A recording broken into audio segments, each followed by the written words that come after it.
You were taught that human history is simple. That civilization began slowly, clumsily, almost accidentally. That for thousands of years, humans wandered in ignorance until we finally figured things out.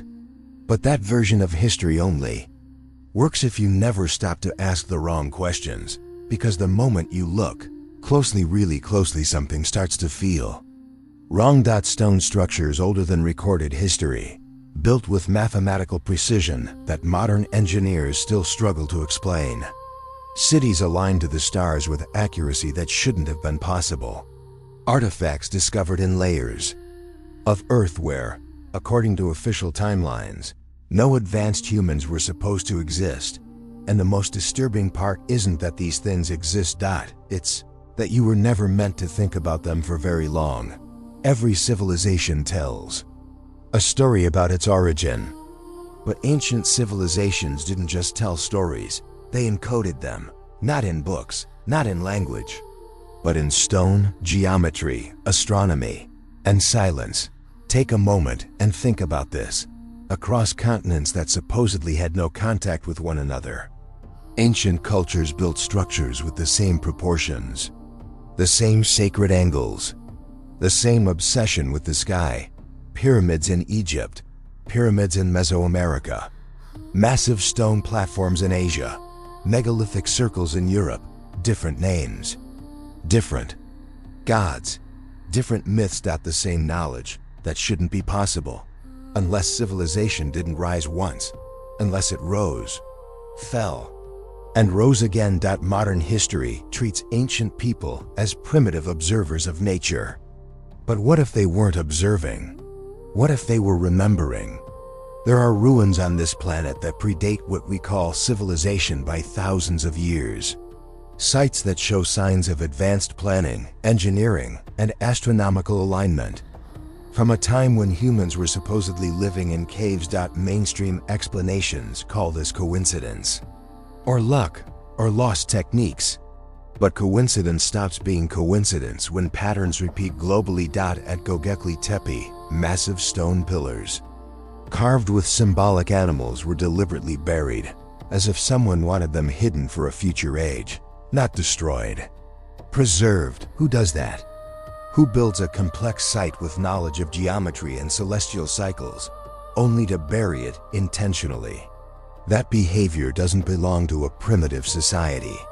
It belongs to a society that understands cycles, endings, restarts. Ancient myths around the world speak of great floods, celestial wars, fallen ages, and knowledge passed down by beings who came from the sky. Different cultures, same themes. Historians call them metaphors. But engineers see measurements. Astronomers see alignments. Geologists see timelines that don't fit. And here's the uncomfortable question no one likes to ask. What if ancient civilizations were at the beginning of human knowledge, but the survivors of something that ended? There are maps drawn centuries ago that show accurate coastlines of continents before modern exploration. Maps that include Antarctica without ice. How did they know? There are stone blocks weighing hundreds of tons, moved and placed with precision that modern machinery would struggle to replicate today. No wheels, no cranes, no steel. Yet they did it. And they did it everywhere. The official story tells you these people were driven by religion, by superstition, by fear of the unknown. But look at their work. Fear doesn't produce precision. Ignorance doesn't produce symmetry. Superstition doesn't align monuments with precession cycles that last over 25,000 years. That level of planning requires long memory, generational knowledge, something passed down with purpose. And once you notice this, something else becomes impossible to ignore. Ancient civilizations were obsessed with preservation, not comfort, not luxury. Preservation. They carved knowledge into materials meant to survive catastrophe. Stone instead of paper, myth instead of manuals, symbols instead of instructions. They didn't want their world remembered. They wanted their warnings to survive, because buried in their stories isn't just creation. Its collapse, civilizations destroyed by water, by fire, by impacts from the sky, by shifts in the earth itself. And always, a small group survives, a group that carries knowledge into the next age. Priests, architects, sky watchers, those who remembered the old world. And this is where things start to get uncomfortable, because if ancient civilizations inherited knowledge from a lost world, then modern civilization isn't the peak. It's the repetition.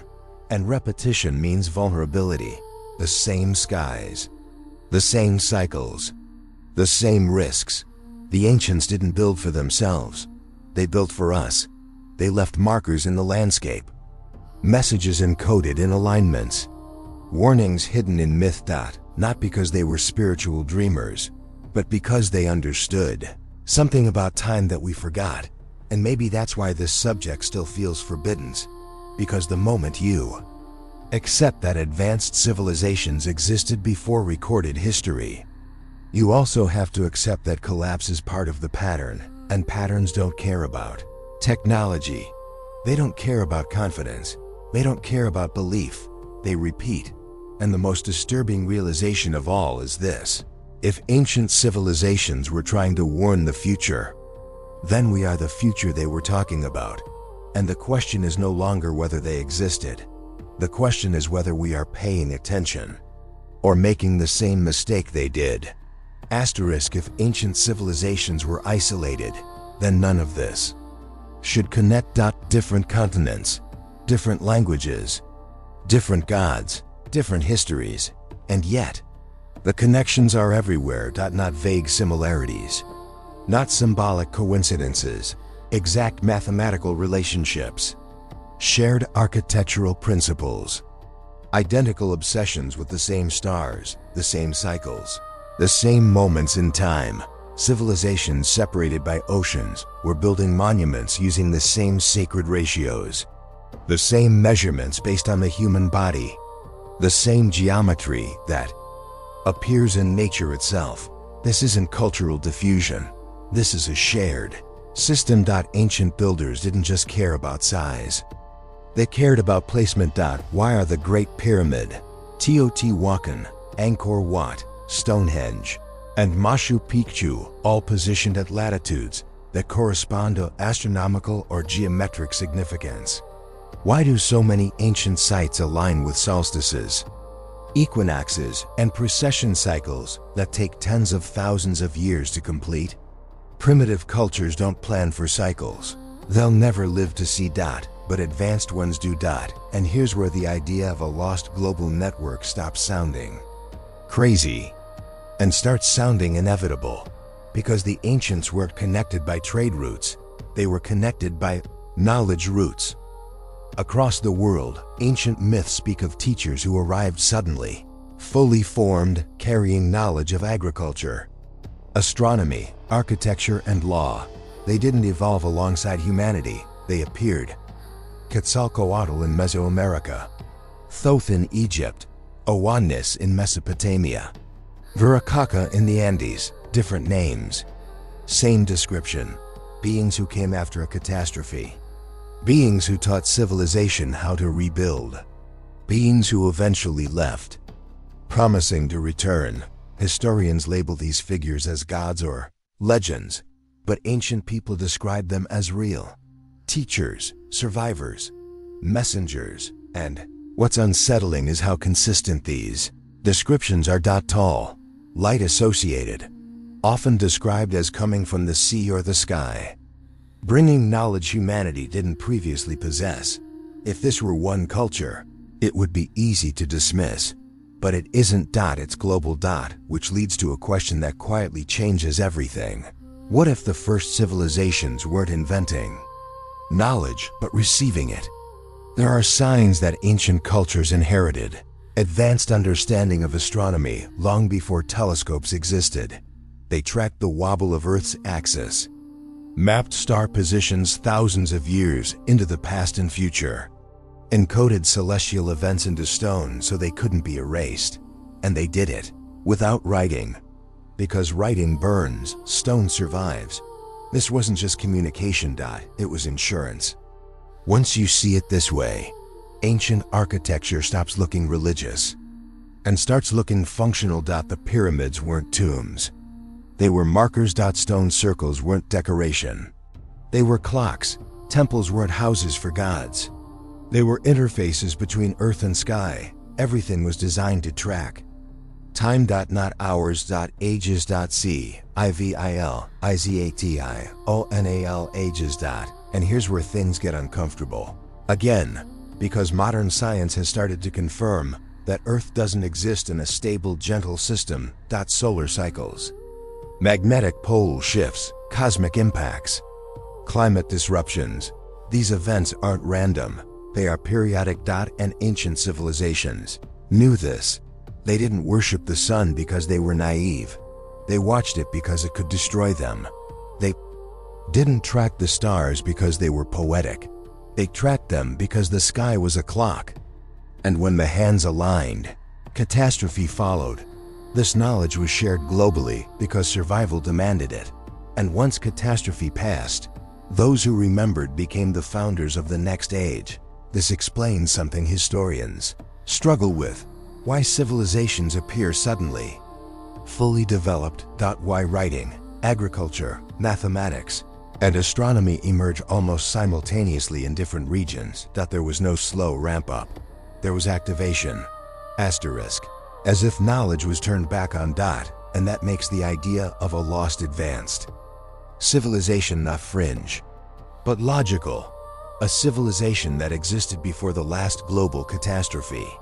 A civilization that understood Earth's cycles.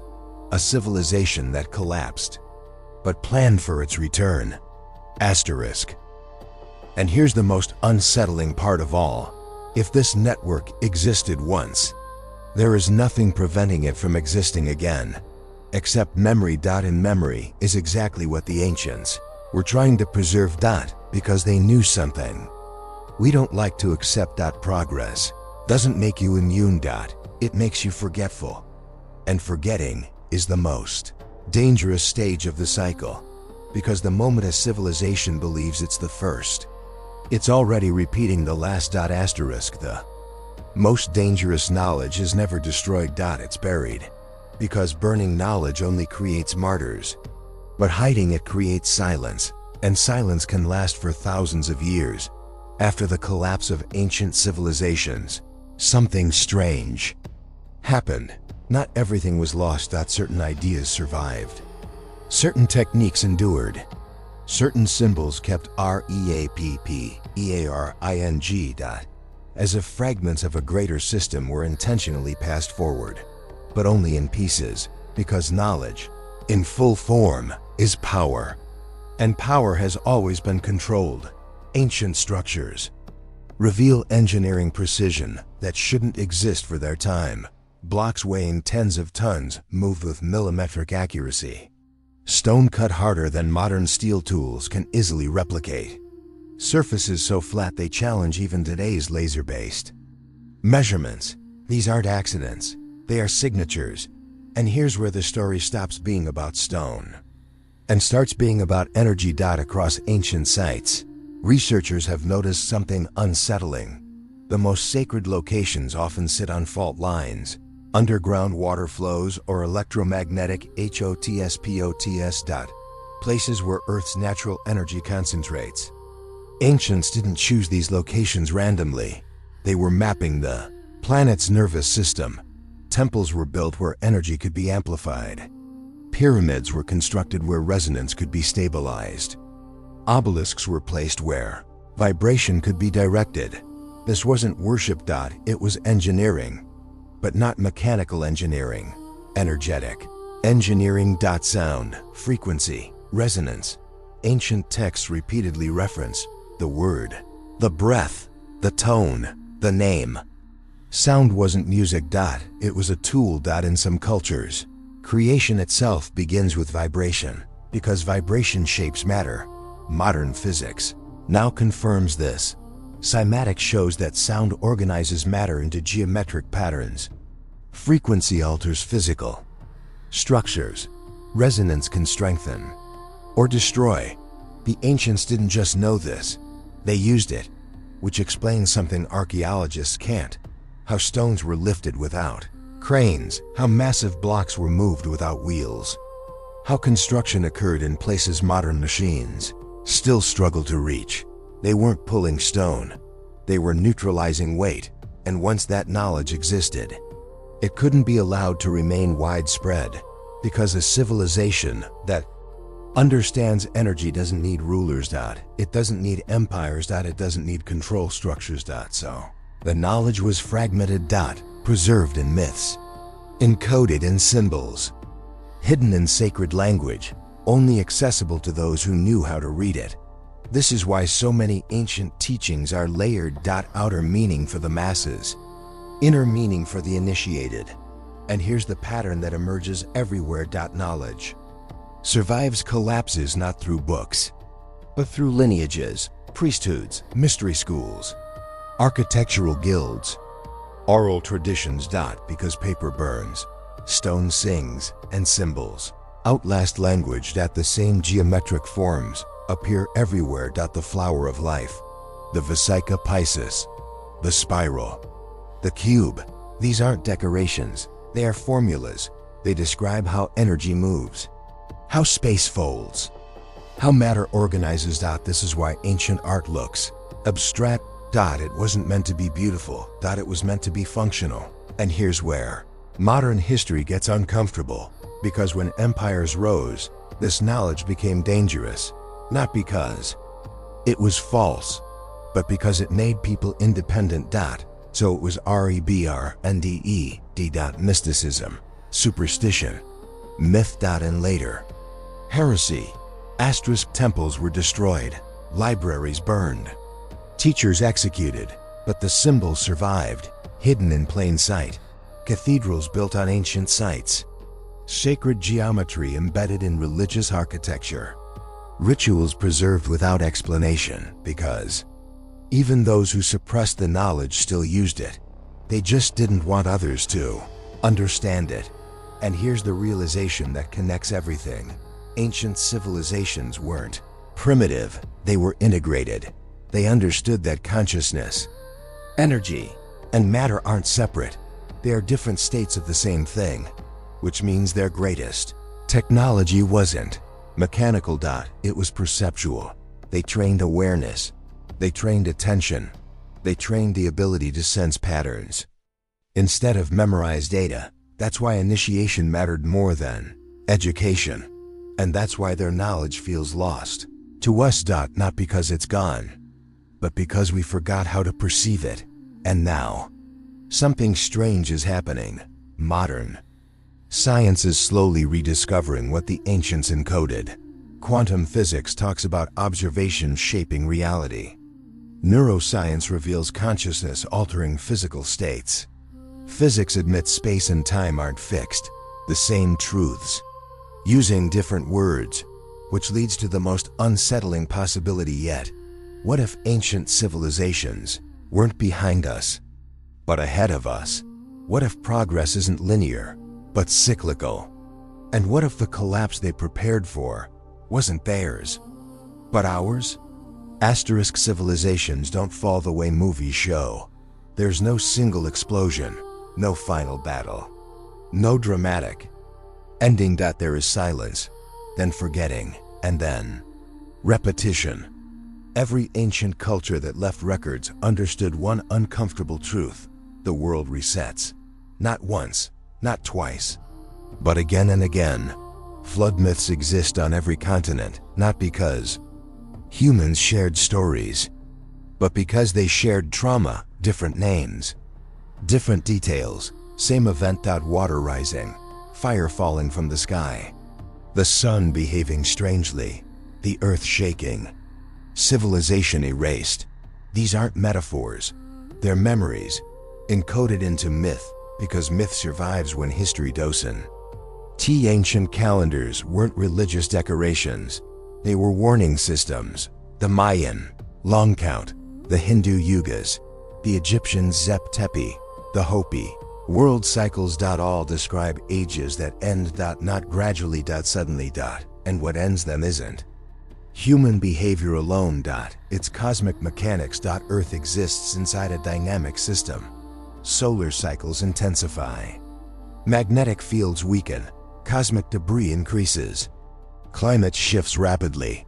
Modern science has only recently begun to admit this. The sun isn't stable.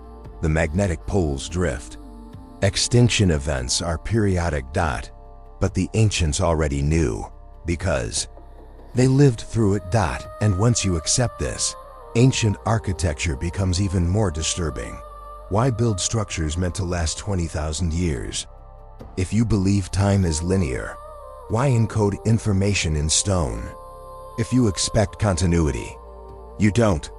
Unless you expect collapse. The Great Pyramid isn't aligned to today's North Pole. It's aligned to a past one.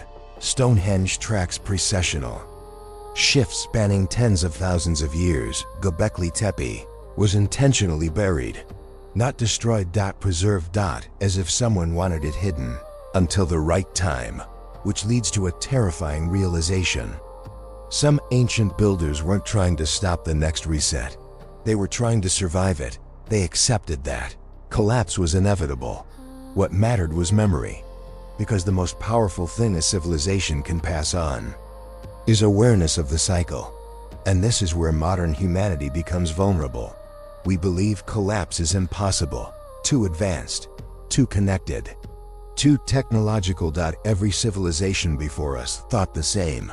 Technology doesn't stop resets. It accelerates them because it increases dependence and reduces adaptability. Ancient societies trained resilience. We train convenience, and convenience doesn't survive catastrophe. This isn't pessimism. It's pattern recognition. When magnetic fields weaken, radiation increases. When radiation increases, systems fail. When systems fail, societies collapse. Not from war. From fragility. And here's the part no one likes to consider. Resets don't wipe out everyone. They filter. They leave behind small groups, carriers of knowledge. Seeds. Which is why civilization restarts faster each time. Because it's not starting from zero.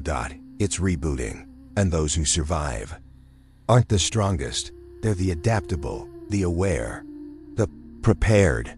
Which brings us uncomfortably close to now. We're living in a time of anomalies, strange solar behavior, magnetic pole acceleration, unstable climate patterns, technological dependence at its peak. The same warning signs ancient cultures described are appearing again, but instead of stone calendars, we have data. And the data is whispering the same message. This age isn't ending tomorrow. But it isn't permanent either. And the ancients left us clues not to scare us, but to wake us up. Because the reset isn't just physical. It's psychological. Those who can't adapt mentally collapse before the world does. And this is where the story turns inward. Because the greatest preparation ancient civilizations taught wasn't how to build shelters. It was how to build perception. Awareness survives when infrastructure doesn't. Memory survives when systems fail. And that's why their knowledge was encoded symbolically, because symbols bypass collapse.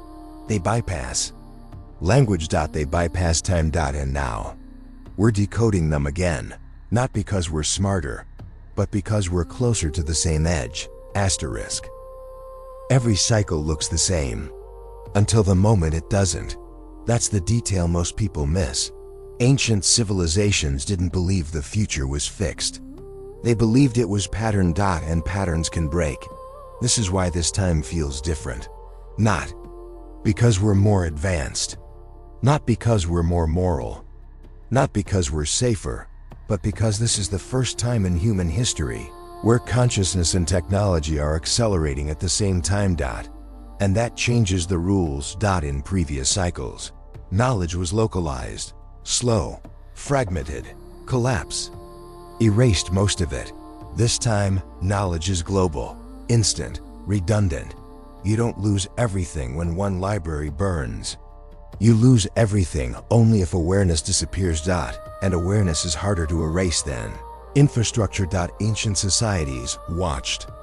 The sky. We watch data, different tools. Same purpose. They track stars to predict cycles. We track anomalies to do the same. Solar flares, geomagnetic storms, climate instability, technological vulnerability. The warning signs are no longer hidden in myth. They're in reports. But here's the paradox. The more data we have, the less we feel prepared. Because technology gives the illusion of control, and illusion is more dangerous than ignorance. The ancients didn't try to dominate nature. They tried to align with it. That's the shift modern civilization never made. We don't listen. We extract, and extraction always ends the same way. But there's another difference. This time. One ancient cultures never had. We are consciously questioning the narrative. People are waking up not through temples, but through pattern recognition. History no longer feels random. Reality no longer feels stable. Meaning no longer feels inherited. And when meaning collapses, consciousness expands. That's why so many people feel out of place right now, disconnected, restless, as if something is coming, but they can't name it. Ancient texts describe this feeling. They called it the threshold age, the moment when awareness splits humanity into two groups. Not good and evil, aware and asleep, because resets don't destroy everyone, they reveal everyone. They amplify what already exists. And this is where the story stops being about civilizations and becomes about you. Because every collapse is also a test of perception. Those who cling to systems panic. Those who cling to awareness adapt. Technology can survive a reset, but only if humans remember how to exist without it. Ancient initiations weren't rituals. They were psychological training, silence, observation, attachment, pattern recognition, skills, not beliefs. And here's the uncomfortable truth modern culture avoids. Discomfort is preparation. When everything feels easy, resilience decays. When everything feels unstable, perception sharpens. That's why so many people are questioning reality now. Why anxiety is rising. Why old narratives feel empty. Why certainty feels artificial. It's not because humanity is failing. It's because humanity is approaching a bifurcation point, a fork in the cycle.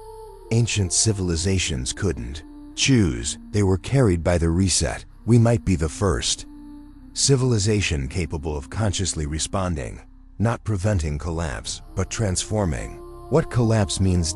Because collapse doesn't have to be extinction. It can be transition, but only if awareness leads technology instead of chasing it. And here's the final realization of this part. The ancients didn't leave warnings because they were afraid. They left them because they believed someone would eventually understand. Someone living in a time when the signs matched again. Someone capable of seeing the pattern and choosing differently. Which raises a question you can't ignore once it appears. If ancient knowledge survived long enough to reach us, what exactly were we meant to do with it? And more importantly, what happens if we don't? Asterisk. There's a moment in every cycle that never gets recorded. Not because it didn't happen, but because no one recognized it while it was happening. Ancient civilizations reached incredible heights, but they all shared the same limitation. They didn't know they had a choice. They believed collapse was fate. We don't. And that single difference changes everything. For the first time in history, humanity is aware of the cycle before the reset completes. Not through prophecy, not through religion, but through pattern recognition. We can see the warning signs in real time. We can compare past collapses instantly. We can model outcomes before they arrive. That doesn't make us safe. It makes us responsible, because awareness removes innocence. And here's the truth most people resist. The cycle doesn't reset civilizations. It resets priorities. Civilizations collapse when systems become more important than people. When efficiency replaces meaning. When control replaces wisdom. The ancients didn't fall because they were ignorant. They fell because they over-identified with what they built, and when those structures failed, so did their sense of identity. That's the real collapse, which is why ancient wisdom focused so heavily on inner stability. They knew buildings would fall. They wanted consciousness to survive, and now we face the same test. Modern humanity is hyper-connected, but internally fragmented. We know everything, but understand very little. We measure everything, but feel almost nothing. And this is where the choice appears, not dramatic, not obvious. Quiet, invisible. The choice isn't whether civilization collapses. The choice is what collapses first. Our systems or our awareness. If systems collapse first, panic follows. If awareness collapses first, manipulation wins.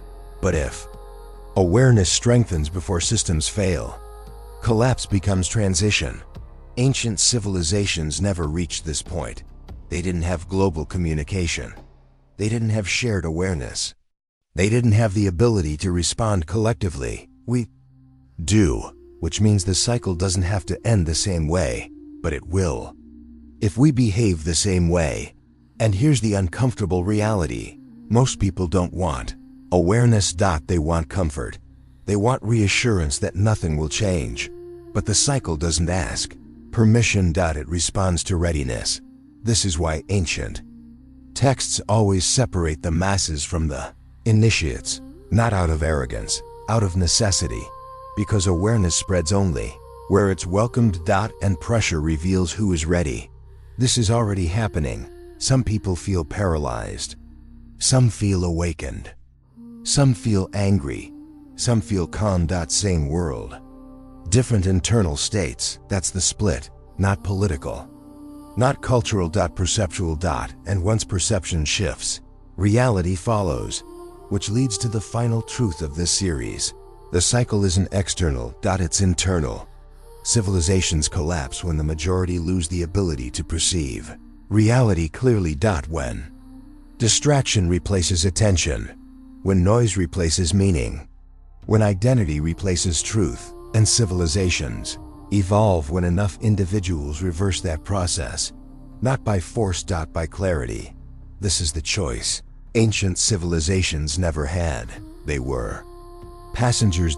We might be pilots, not because we can stop the storm, but because we can decide how we move through it. And that's why this knowledge resurfaced now. Not 500 years ago, not 2,000 years ago. Now. Because this is the moment when remembering becomes action. And the cycle doesn't care what we believe. It responds only to what we become. Asterisk if you're still listening. This wasn't curiosity. It was recognition. Because people don't stay for information this long. They stay because something inside them responds. And now comes the part ancient civilizations never reach. Choice. Not the kind that appears dramatic. Not the kind that announces itself, but the quiet kind that rewrites everything. What you do after awareness arrives. The ancient world believed the future was decided by gods, stars, or fate. We know better now. The future is shaped by attention. By where consciousness settles when pressure increases. That's the real test of a civilization. Not technology, not power, not wealth, awareness under stress. This is why the collapse always begins internally before it becomes visible externally. And this is why you feel something shifting. You're not imagining it. You're not anxious without reason. You're sensing the edge of a transition. Most people respond to this moment by clinging tighter to distractions. More noise, more consumption, more identity. But a smaller number respond differently. They slow down. They observe.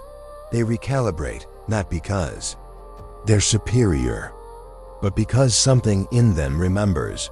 Those were the ones ancient civilizations called watchers, scribes, initiates, seers. Not mystics. Observers. People who stayed conscious while everything accelerated. And history shows something important. Every new age begins with a minority, not because the majority is wrong, but because perception shifts individually before it. spreads collectively. You are not meant to save the world. That idea exhausts people before they begin. You are meant to stabilize your awareness. To remain clear while others react. To hold attention while systems shake. That's how transitions survive. And here's the part most people miss. The cycle does not reward belief. It rewards coherence. Asterisk. When what you think, feel, and do align. When fear no longer drives your decisions. When identity loosens its grip. When curiosity replaces certainty. This is the posture ancient civilizations tried to encode in stone, symbol, and myth. Not so they would be worshipped, but so they would be remembered when needed. This is that moment. Not the end of the world. The end of an unconscious one. And whether the next age is defined by wisdom or repetition depends on something very small. Individual perception. Your perception. Because civilizations don't change when systems fall. They change when enough individuals see clearly at the same time. And now you understand why this knowledge resurfaced. Why you found it. Why it stayed with you. Not to impress you. To prepare you. Because the cycle is moving, and this time, it's watching who's awake